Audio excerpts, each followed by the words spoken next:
મિત્રો જોરદાર બે હાથ બાંધી મુઠ્ઠી બાંધીને એકવાર પડકાર ફેંકવાનો છે. બોલો ભારત માતા કી જય. જવાન. તડકો નથી લાગ્યો ને?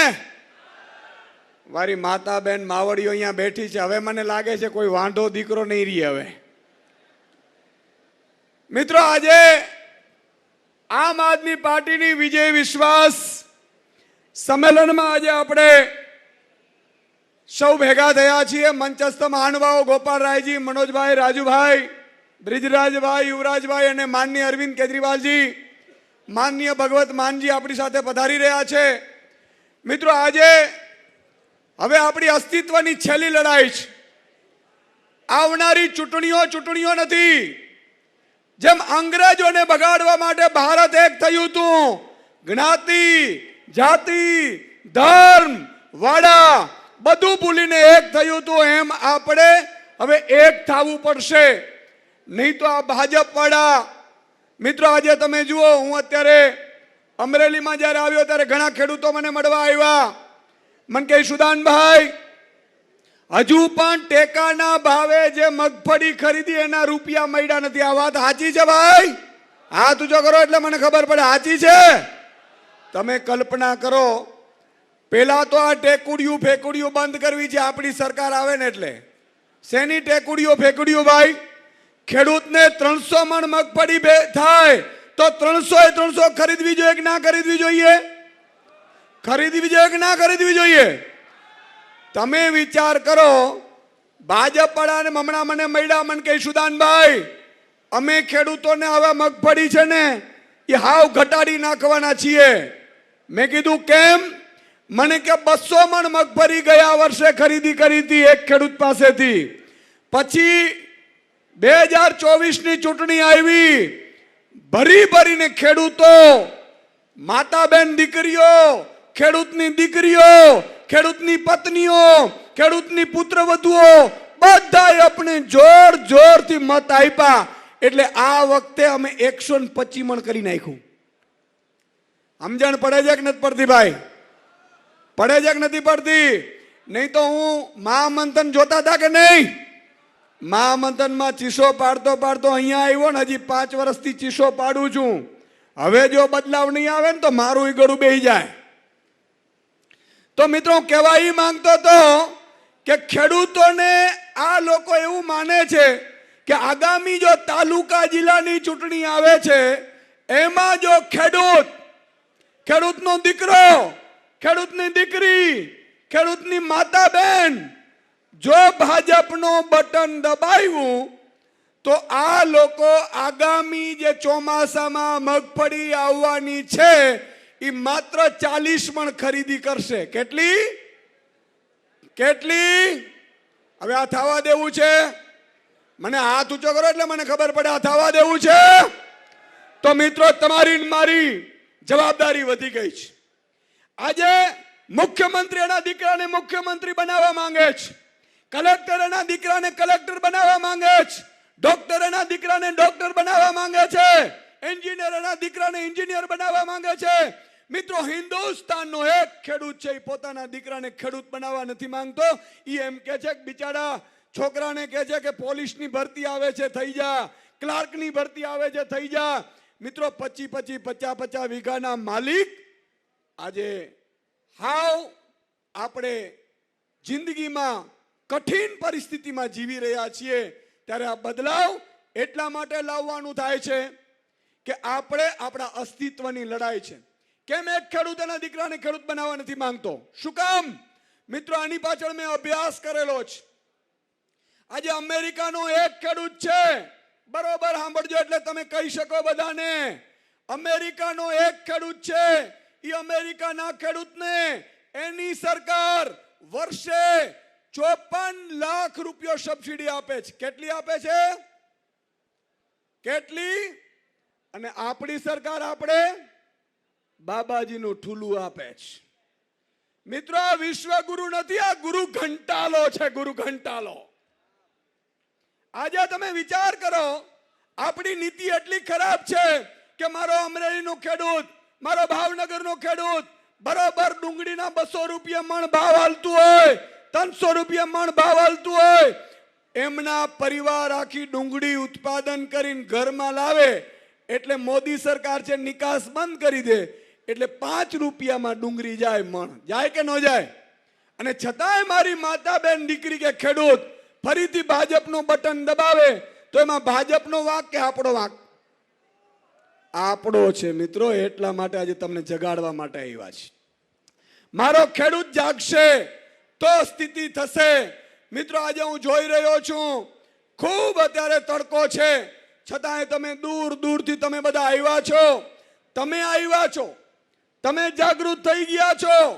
તમને હવે જાગૃત કરવાની જરૂર નથી, પણ જેમ અમે તમને બોલાવ્યા ને તમે આવ્યા એમ મારી માતા બેન દીકરીઓ છે એ હવે એની આજુબાજુ ઝાંપામાં બેઠા હોય, ખબર છે, પાડોશી ગામડામાં બેસીએ છીએ ને આપણે માતા બહેનો, બાજુના ઘરમાં જઈએ, એ બાજુવાળો ભાજપ વાળો હોય, એમના પત્નીને, એના બેનને, એના દીકરીને તમારે સમજાવવાનું છે કે બેન તારો ધણી છે ને, તારો ઘરવાળો એ ભાજપમાં મત નખાવે છે ને, એમાં અમારા દીકરા વાંઢા રહીએ છે. વાંઢા કેમ રહીએ છે એ પણ હું તમને કહીશ. એટલે એને સમજાવવાનું છે બેન કે ગેસના સિલિન્ડરના ભાવ 400 રૂપિયા હતા ત્યારે ભાજપ વાળા વિરોધ કરતા હતા અને અત્યારે 1100માં એમ બટકાવે છે કે આ ગેસની છે ને રોટલી બહુ હારી થાય. મારા હારા ગુરુ ઘંટાલોની ફોજ છે. તો મિત્રો એક એક ઘરે તમારે જાગૃતિ લાવવી પડશે. આજે ગામડે ગામડે હું જાઉં છું, હું લોકોને પૂછું કે આમાં ખરેખર કુંવારાઓની સંખ્યા કેટલી છે, તો કે સાહેબ અમારે તો 96 વાંઢા છે. દીકરાઓ, એમાં માતા પિતાનો વાંક નથી. માતા પિતા તમે જુઓ, દીકરો ખૂબ મહેનત કરતો હોય, રાત્રે પાણી વારતો હોય, રાત્રે મહેનત કરે, 1-5 હાથ પૂરો હોય, માતા પિતાની આશીર્વાદ લઈને ઘરથી બહાર નીકળતો હોય તો એને દીકરી આપવામાં નથી આવતી.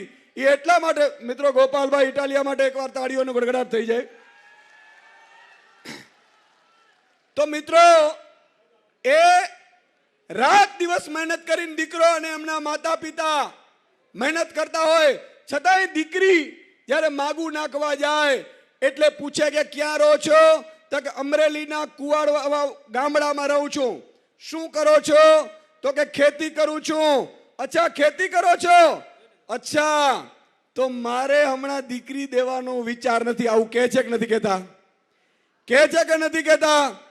તો વાંઢા કોના કારણે રહ્યા? ભાજપના કારણે. અને છતાંય ભાજપ વાળા મિત્રો એટલા મોટા કલાકાર છે કે વાંઢાઓને પાછા પેજ પ્રમુખ બનાવી દીધા. બોલો, પાર્ટીનો કાર્યકર ઝંડો લઈને નીકળતો હોય, વાંઢાઓનું સંગઠન બને ને તોય આ ભાજપ વાળા પડી જાય.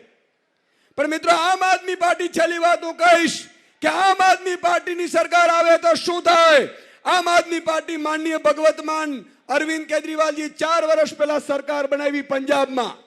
અત્યારે તમને ખબર છે પંજાબમાં સરકાર બની, કોઈ ટેકુડિયું ફેકુડિયું ટેકાના સેન્ટરો નહીં, જેટલું ઉત્પાદન થાય એટલું બધું ઉત્પાદન ખેડૂતનું ખરીદી લેવાનું ભગવત માન અરવિંદ કેજરીવાલજી તમારી સરકારે આદેશ કર્યા છે. મિત્રો આ થવું જોઈએ, અહીંયા થવું જોઈએ.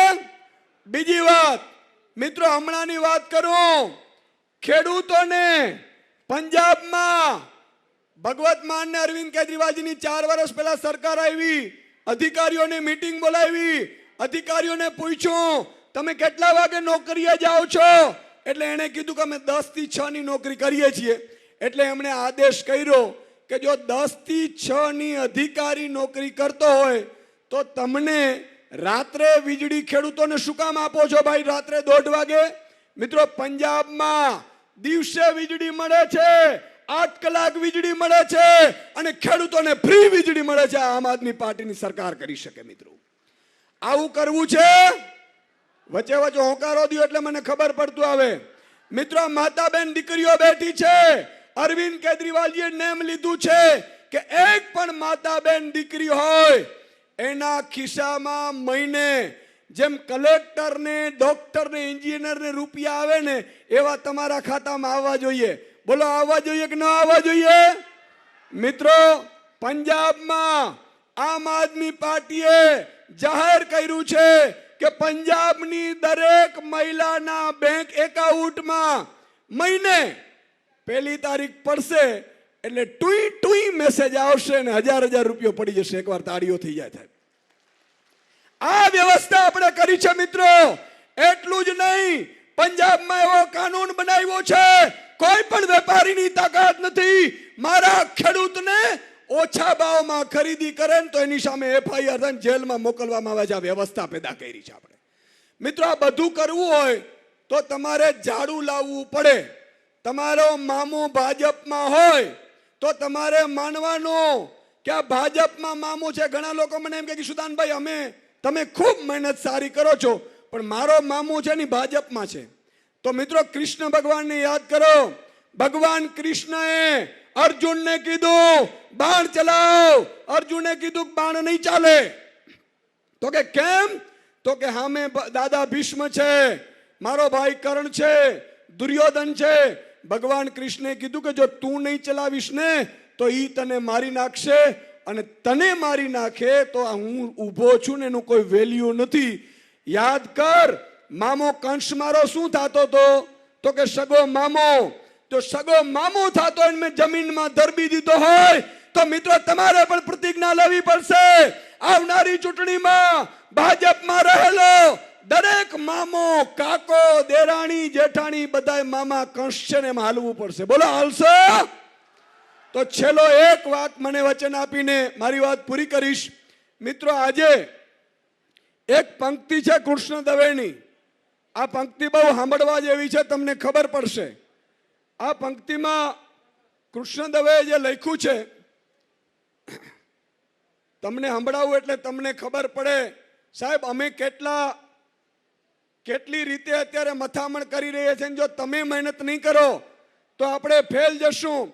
કૃષ્ણ દવે લખ્યું છે તમને જરૂર છે ટેકાની ભાઈ મારા, અમને જરૂર છે કેશની, હાલો પથારી ફેરવીએ દેશની.